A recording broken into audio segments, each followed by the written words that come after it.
DTPCയുടെ നേതൃത്വത്തിൽ ഉടുമ്പൻചോല താലൂക്കിലും വിപുലമായ ഓണാഘോഷങ്ങൾ സംഘടിപ്പിക്കുന്നു. ഓണാഘോഷ പരിപാടികൾ വിജയിപ്പിക്കുന്നതിനായി രാജാക്കാട്ടിൽ സ്വാഗത സംഘം രൂപീകരിച്ചു. ഉടുമ്പൻചോല MLA അഡ്വക്കേറ്റ് സേനാപതി വേണു ഉദ്ഘാടനം ചെയ്തു. ഓണക്കാലത്ത് ഇടുക്കിയുടെ മലകയറിയെത്തുന്ന സഞ്ചാരികൾക്കായി വിപുലമായ ഓണക്കാഴ്ചകളും ഓണാഘോഷങ്ങളും സംഘടിപ്പിക്കുവാനാണ് DTPCയുടെ തീരുമാനം. ഇതിന്റെ ഭാഗമായി DTPCയുടെ കീഴിലുള്ള വിവിധ കേന്ദ്രങ്ങളിൽ പരിപാടികൾ സംഘടിപ്പിക്കും. ഓണക്കാലത്ത് സഞ്ചാരികളെ കൂടുതൽ ഇടുക്കിയിലേക്ക് ആകർഷിക്കുക എന്നതുകൂടിയാണ് ലക്ഷ്യം വെക്കുന്നത്. ഇതിന്റെ ഭാഗമായി പരിപാടിയുടെ വിജയത്തിനായി സ്വാഗത സംഘം രൂപീകരിച്ചു. രാജാക്കാട് മർച്ചന്റ് അസോസിയേഷൻ ഹാളിൽ നടന്ന പരിപാടി ഉടുമ്പൻചോല MLA അഡ്വക്കേറ്റ് സേനാപതി വേണു ഉദ്ഘാടനം ചെയ്തു. ഏറ്റവും അധികം ടൂറിസം മേഖലയിൽ ഡെവലപ്പ് ആകേണ്ട ഒരു പഞ്ചായത്ത് സാധ്യതയും രാജാക്കാട്.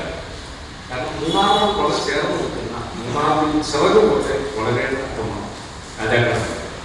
അപ്പോൾ രാജാക്കാട് നമ്മൾ പ്രൊമോട്ട് ചെയ്യാനുള്ള നമ്മുടെ ലക്ഷ്യം ഒറ്റ പ്രൊമോഷൻ 16 വർഷം കുടുങ്ങി കുത്ത 12 കൊല്ലം മുമ്പ് നടന്ന ഒറ്റ പ്രൊമോഷനാണ് മൂന്നാമത്തെ തലവരത്തിൽ ഞാൻ പറഞ്ഞത്.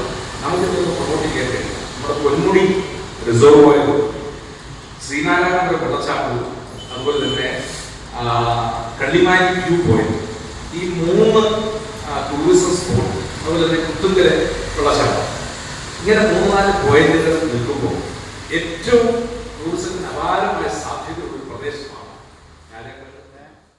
ഓണാഘോഷ പരിപാടികളുടെ ഭാഗമായി 23-ാം തീയതി നടക്കുന്ന സാംസ്കാരിക റാലി രാജാക്കാട് ക്രിസ്തുജ്യോതി സ്കൂൾ ജംഗ്ഷനിൽ നിന്നും ആരംഭിച്ച രാജാക്കാട് ടൗൺ ചുറ്റി സമാപിക്കും. തുടർന്ന് നടക്കുന്ന സമ്മേളനം ഉടുമ്പൻചോല MLA ഉദ്ഘാടനം ചെയ്യും. പരിപാടിയിൽ വിവിധ രാഷ്ട്രീയ, സാമൂഹിക, സാംസ്കാരിക, മത നേതാക്കളും വിവിധ സംഘടനകളിലെ നേതാക്കൾ ഉൾപ്പെടെ പങ്കെടുക്കും.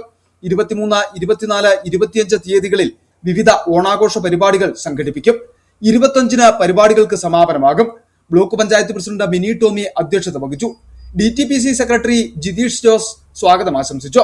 പഞ്ചായത്ത് വൈസ് പ്രസിഡന്റ് ബെന്നി പാലക്കാട്ട്, merchant association president VS Biju, block panchayat മെമ്പർമാർ, വ്യാപാര സംഘടനാ നേതാക്കൾ, മറ്റു പഞ്ചായത്ത് അംഗങ്ങൾ, രാഷ്ട്രീയ, സാമൂഹിക, സാംസ്കാരിക, മത നേതാക്കൾ എന്നിവർ പങ്കെടുത്തു. തുടർന്ന് ഉടുമ്പൻചോല MLA ചെയർമാനായി കമ്മിറ്റിയും രൂപീകരിച്ചു. City vision, Rajakkad.